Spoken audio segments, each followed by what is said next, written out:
I woke up in the morning to the sounds of gunfire and shouting. Before I realized what was happening, the scary people came and shot my father. They shot my father to death.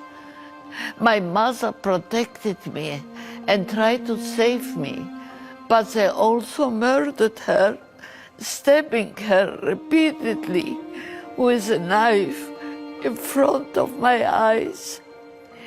I ran to the neighbor's house to hide, but found them all dead on the floor.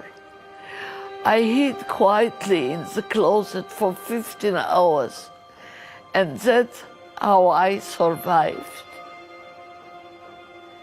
My name is Lea Koenig. I am 94 years old. I survived the Holocaust.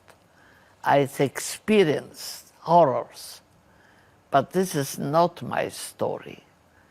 This is the story of hundreds of children and families from Israel who were massacred and murdered by Hamas in the terrorist attack of October 7th.